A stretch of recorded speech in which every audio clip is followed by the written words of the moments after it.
সম্মানিত সুধী, আর কয়েকটা দিন পরেই Valentine day, propose day, hug day. ফেব্রুয়ারি মাস মানে তো এটাই নাকি?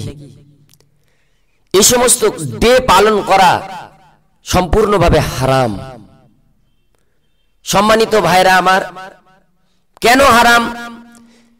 আল্লাহ রাব্বুল আলামিন সূরা আল ইমরানের 85 নম্বর আয়াতে বলেছেন, ওয়ামান ইয়াবতাগি গায়রাল ইসলামি দীনান ফালান ইউকবালা মিনহু ওয়া হুয়া ফিল আখিরাতি মিনাল খাসিরিন।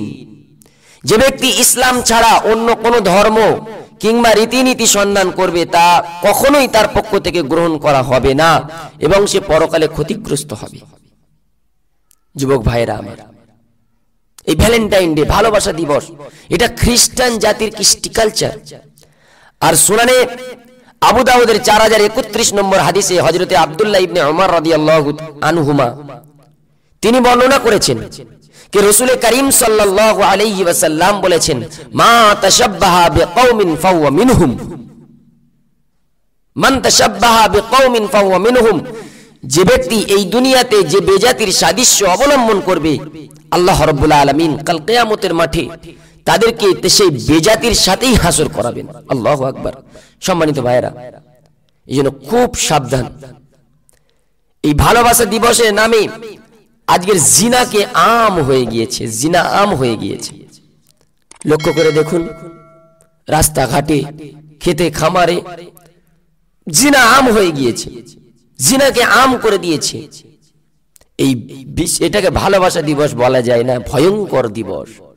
আর ছেলে মেয়েদের আখলাক চরিত্র নষ্ট হয়ে যাচ্ছে। এই জন্য এক মেয়েদের অভিযোগ যে অমুক ছেলের সাথে প্রেম ভালোবাসা করলাম, কিন্তু তার মন ভরে গিয়েছে, সে আমাকে ছেড়ে চলে গিয়েছে। সম্মানিত ভাইয়েরা, খুব ভালো করে বুঝবেন, একটা মেয়ের কাছে একটা ছেলে তখনই পৌঁছাতে পারবে যখন তার সাথে তার বিবাহ হবে। এছাড়া ইসলামে অন্য কোনো রাস্তা নেই পৌঁছানো। অন্য কোনো গার্লফ্রেন্ড, বয়ফ্রেন্ড এসব চলবে না। এই জন্য তো আল্লাহ রাব্বুল আলামিন বলেছেন, লা তাকরাবুজ জিনা ইন্নাহু কানা ফাহিশাতান ওয়া সাআ সাবিলা। হ্যাঁ, জিনা করা তো দূরের কথা, আল্লাহ রাব্বুল আলামিন যে কাজের দ্বারা জিনার পথ উন্মুক্ত হয় সেই পথের দিকে যেতেও নিষেধ করেছেন। এই ভ্যালেন্টাইন ডে এর নামে যে মানুষেরা জিনার পথকে অবলম্বন করে নিচ্ছে, এই জন্য আল্লাহ তাআলা এই নোংরা কাজকে থেকে মানুষদেরকে, মুসলমানদেরকে মানে হিফাজত হতে বলেছেন। মেয়েরা বলে মন ভরে গেছে, ছেড়ে চলে গেছে। আমাদের ইসলাম তাদেরকে কত সম্মান দিয়েছে, আমাদের মা বোনেরা এটা বুঝতে চাচ্ছেন না।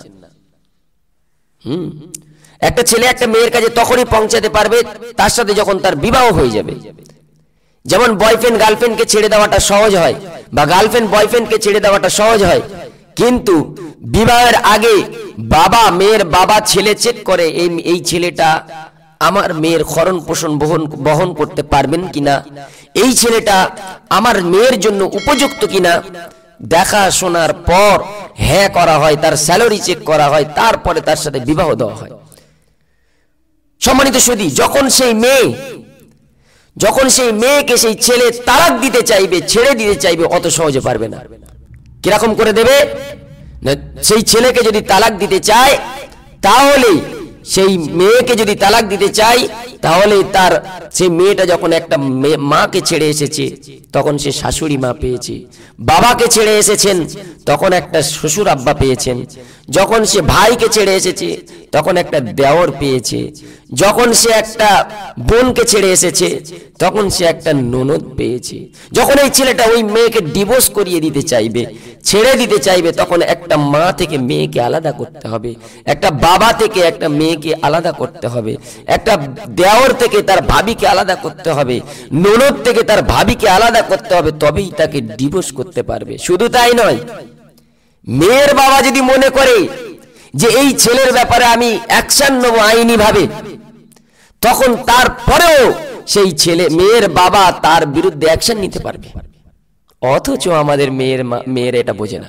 এই জন্য আম্মাজান আয়েশা সিদ্দিকা রাদিয়াল্লাহু আনহা বলেছেন যে মান আমিলা আমালান লাইসা আলাইহি আমরুনা ফাহুয়া রাদ্দুন। যে ব্যক্তি যে কাজে আমাদের নির্দেশনা নেই, যে কাজে আমাদের নির্দেশনা নেই, আর তারা যদি সেই কাজ করে সে কাজ অবশ্যই প্রত্যাখ্যাত, অবশ্যই প্রত্যাখ্যাত।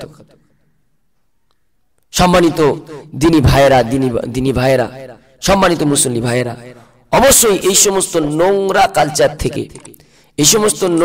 কালচার থেকে আল্লাহ রাব্বুল আলামিন মুসলিম উম্মাহকে হেফাজত করুন।